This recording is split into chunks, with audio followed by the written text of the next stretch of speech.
Olá, turma! Bem-vindos para mais uma Biblioteca do Consta, um oferecimento da editora Faro, com seus vários selos, entre eles Avis Rara, que tem inúmeros livros importantes em defesa da liberdade. E essa semana eu quero trazer um de um autor que vocês conhecem bastante e eu ainda mais. Esse que vos fala. Está aqui, ó. Meu livrão, meu livro mais denso, meu livro mais profundo, sem sombra alguma, meu livro que é um compilado de uma vida de estudos de filosofia política, pensadores da liberdade. Por que eu escolhi esse livro? Bom, nós estamos aí numa semana muito atípica, em que o bilionário dono da rede X, né, do antigo Twitter, Elon Musk, entrou de sola na defesa das nossas liberdades, principalmente da liberdade de expressão, que ele dá tanto valor, com um viés um tanto libertário nessa área. Ele diz que gastou 44 bilhões de dólares para comprar o Twitter, não para ganhar dinheiro, mas para defender a liberdade. E ele está fazendo isso. Está fazendo isso e mergulhou na questão do Brasil. Eu, obviamente, tenho interesse direto nisso, todos nós, óbvio, mas é porque eu sou um dos censurados, um dos perseguidos pela ditadura do ministro Alexandre, e ver alguém do peso pesado do Elon Musk entrar da forma que ele entrou nessa parada, gerando um baita desconforto no sistema, principalmente no ministro Alexandre e nos seus pares, é algo realmente fascinante e alvissareiro. Alimenta a nossa esperança. Então, eu escolhi essa semana meu livro mais denso, que fala exatamente das ideias de liberdade, pegando uma trajetória cronológica, foi a forma que eu escolhi de lidar com isso. É óbvio aqui, né? Vamos dizer o óbvio. É óbvio que qualquer livro que tente falar da trajetória de embate de ideias vai ter um grau de arbítrio muito grande, de subjetividade. Eu podia ter pego autores muito diferentes, eu poderia ter usado um critério muito distinto. Eu quis pegar aqui uma trajetória cronológica desde os clássicos, então eu falo do John Locke, David Hume, Adam Smith, Edmund Burke, Frédéric Bastiat e Alexis de Tocqueville, passando pelos austríacos, que aí é um capítulo à parte, porque eu fui muito influenciado pela escola austríaca de economia e também filosofia liberal política dos austríacos, né? Acho que eles são até mais fortes nisso do que na economia propriamente dita. Então tem aqui os austríacos com Ludwig von Mises e Friedrich von Hayek, que são os meus preferidos. Depois eu vou para o objetivismo da Ayn Rand, porque eu também fui muito influenciado pelos livros de Ayn Rand, uma época da minha vida. Me considerei um objetivista, escrevi um livro sobre Ayn Rand.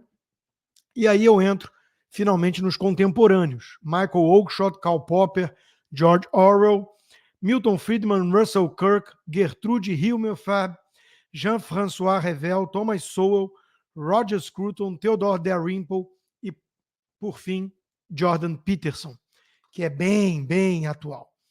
E, de novo, né? O critério é meu, é óbvio, é pessoal. A ideia principal aqui é fazer um resumo dos pontos mais relevantes que esses autores trouxeram, na minha opinião, sempre, para o debate da filosofia política, porque são as ideias e somente as ideias que podem iluminar a escuridão. Aliás, eu cito logo na introdução um ponto de vista do John Maynard Keynes, que é um liberal peronomútil, né? Enfim, keynesianismo virou um negócio bastante estatizante, mas o Keynes nem sempre foi assim, mas ele escreveu na teoria geral: as ideias de economistas e filósofos políticos, tanto quando estão certas como quando estão erradas, são mais poderosas do que é normalmente compreendido. De fato, o mundo é governado por poucas pessoas, loucos na autoridade, o Xande, que escutam vozes no ar, estão destilando o seu frenesi de algum rabisco acadêmico de poucos anos antes. Estou certo de que o poder dos direitos adquiridos é muito exagerado comparado à gradual invasão de ideias.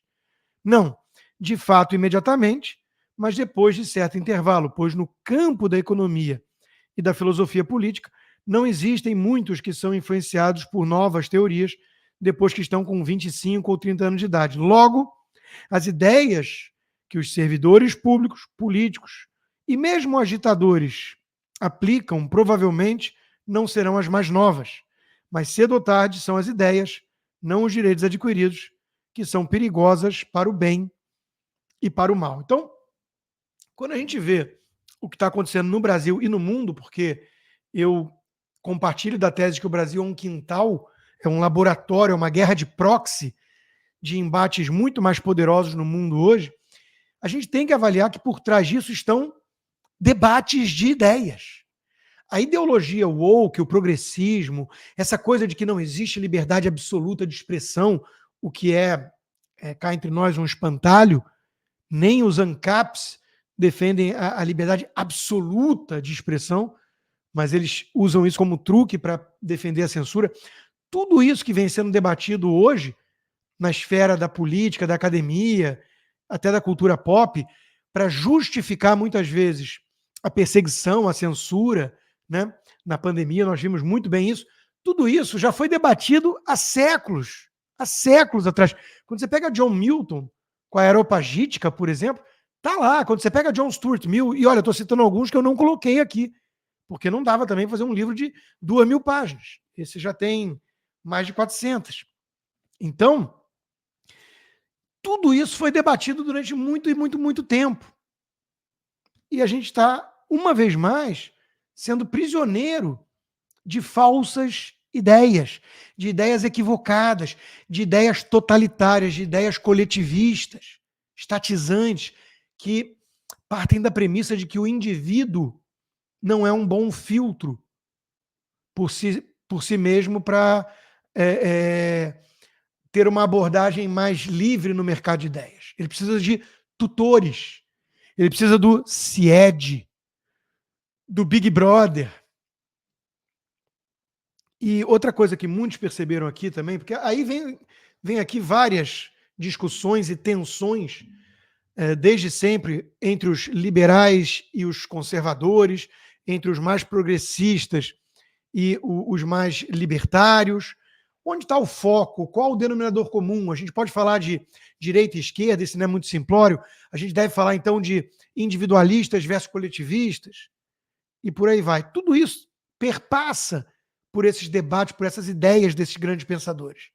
Então, quando você vai esmiuçar e sintetizar, resumir, fazer uma resenha dessas principais ideias desses autores, você está trazendo à tona a conversação contínua entre aqueles que fizeram a diferença no campo das ideias, para que hoje nós possamos filtrar melhor o que são esses debates modernos. E, de novo, nada muito novo sob o sol. São debates que acontecem há muito tempo. A questão da religião, por exemplo, eu tenho outro livro, Confissões de um Ex-Libertário, eu já fui um liberal libertário ateu. E eu me tornei, com o tempo, um liberal conservador religioso. Agora, mesmo quando você pega meus primeiros livros, já está lá a noção de que existe a possibilidade de atingir a verdade, ou seja, eu estou combatendo o relativismo moral, acima de tudo, desde sempre.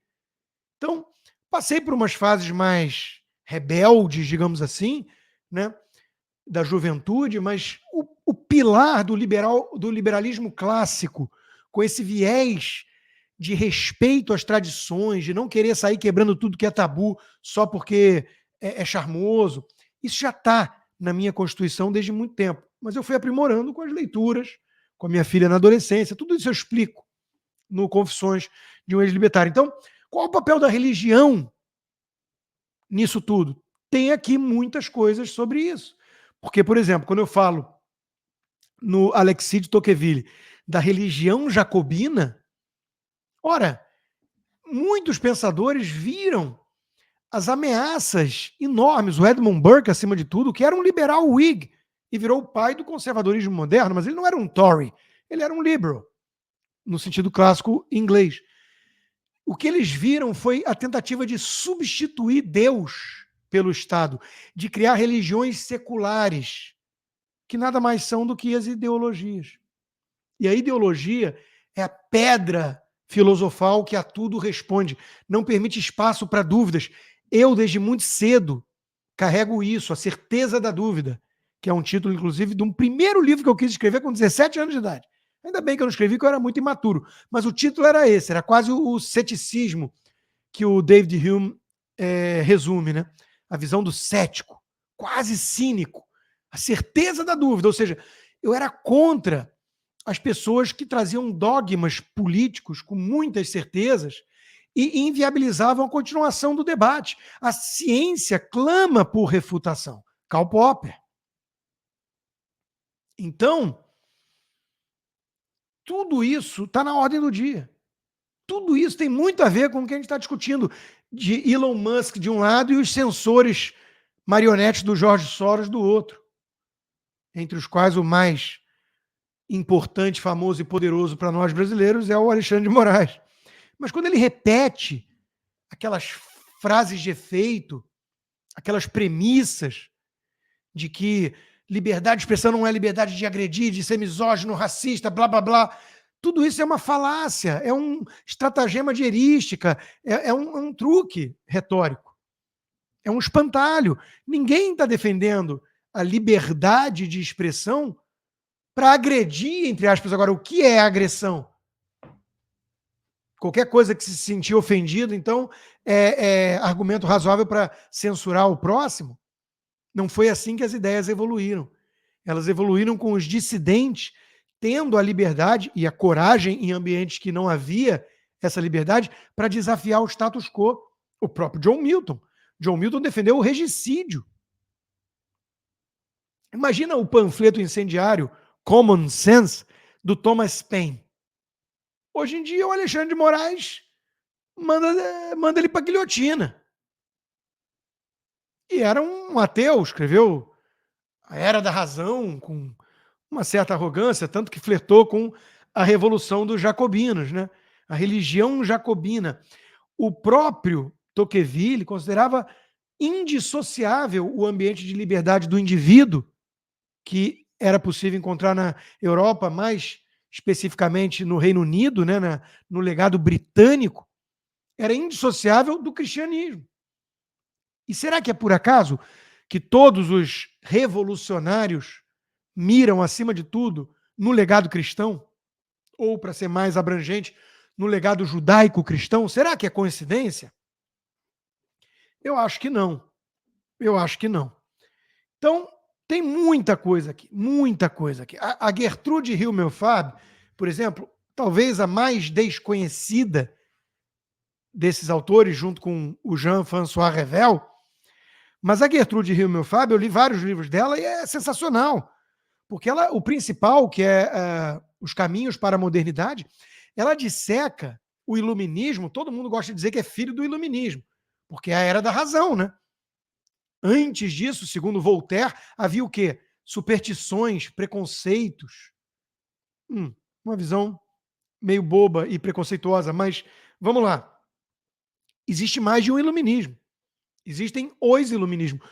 O iluminismo escocês, por exemplo, que nos deu David Hume, Adam Smith e outros, é muito diferente do iluminismo francês, que nos deu os filósofos, que pariram ali as ideias estatizantes coletivistas e contraditórias. Liberté, igualité, fraternité.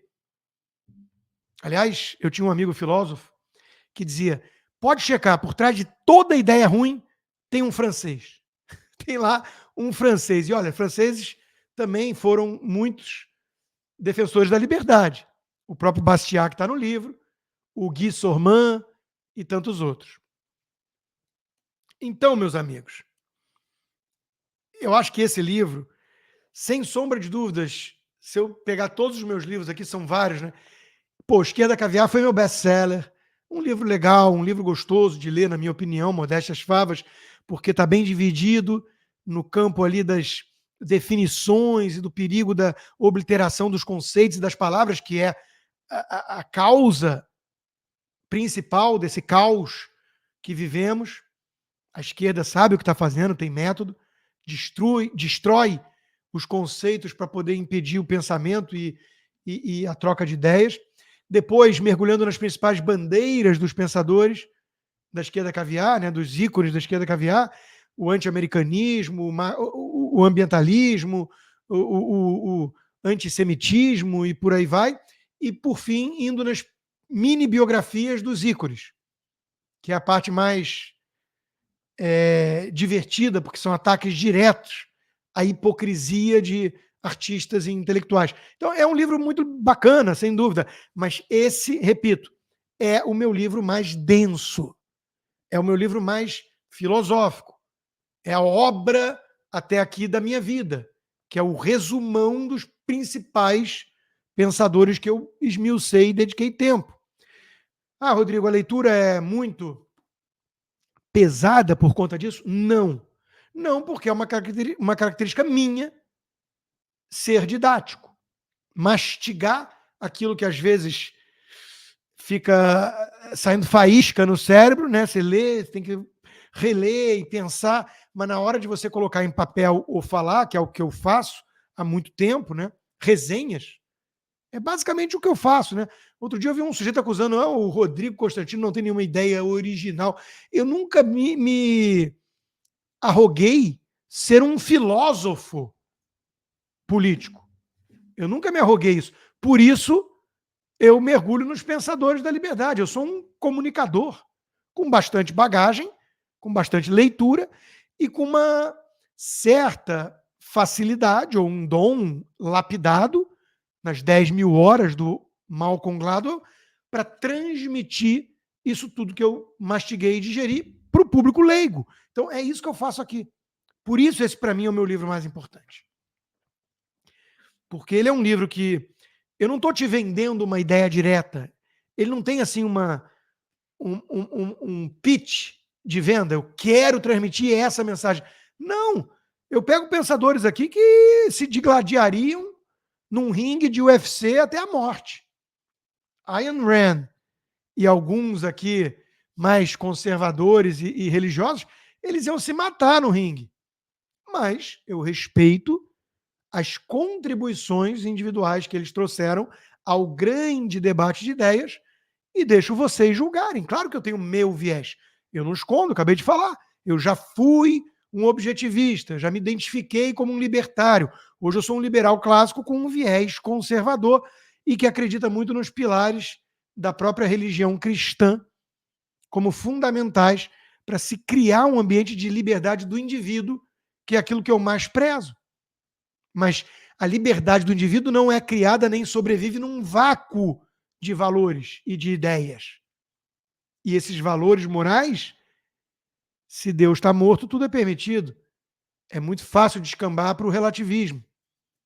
Dostoiévski que o diga. E, claro, tudo isso eu acho que é bem atual. Pega, por exemplo, Thomas Sowell, que ainda está vivo, um dos grandes pensadores. Pega a visão dos ungidos dele, está aqui, né? A visão dos ungidos.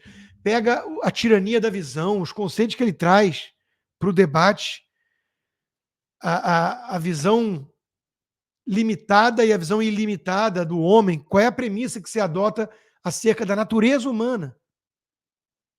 Você acha que consegue criar um novo homem e o novo mundo com base numa elasticidade infinita? Ou você acredita mais na visão trágica do ser humano?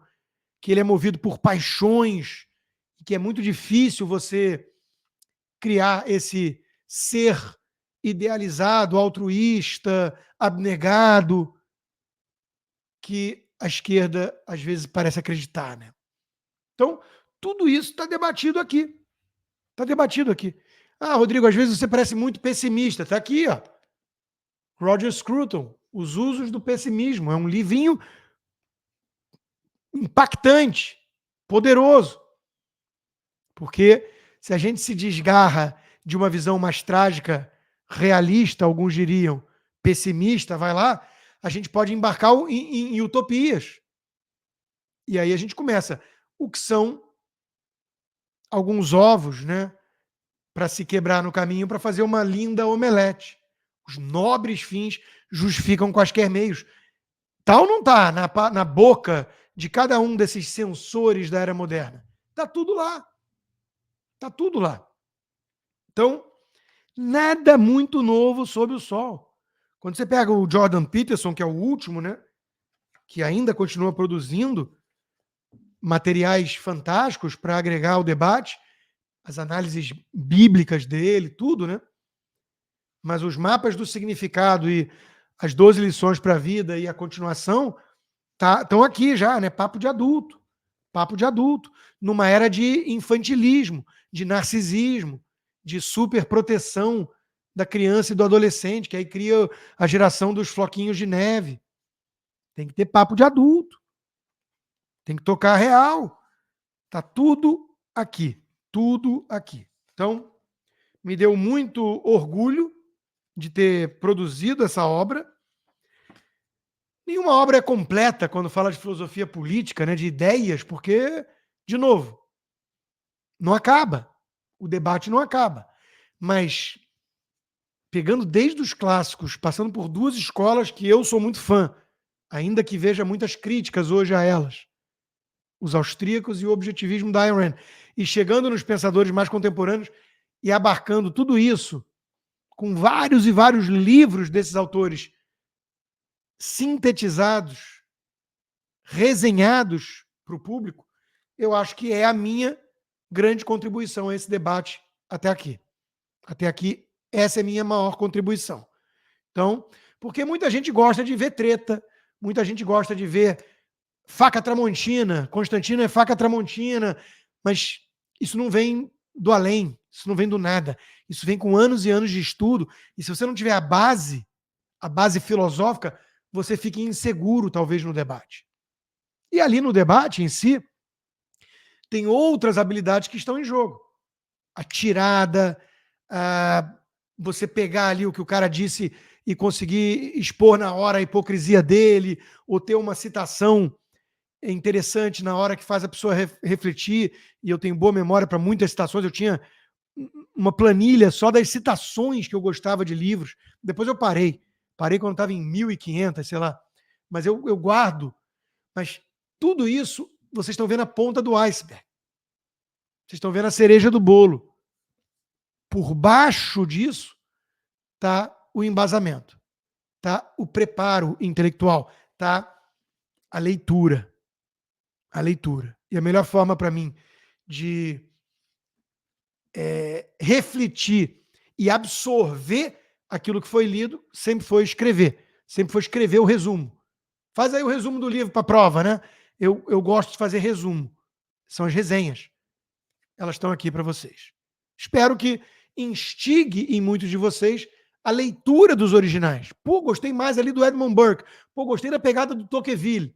Pô, quero ler Democracia da América, quero ler Lembranças de 1848, quero ler os livros desse cara. É esse meu objetivo final. Despertar a curiosidade intelectual no público, no leitor, para que ele, mordido pela mosca, nunca mais pare de estudar. Porque isso é fascinante. Eu não paro. Eu continuo lendo e lendo livros de grandes pensadores que agregam muitíssimo a visão de mundo e a esse debate de ideias que a gente vê. Então, Pensadores da Liberdade é a sugestão de leitura dessa semana. O link para comprar está aqui embaixo. Eu agradeço. Ótimo final de semana a todos. Nos vemos na semana que vem. Valeu, turma!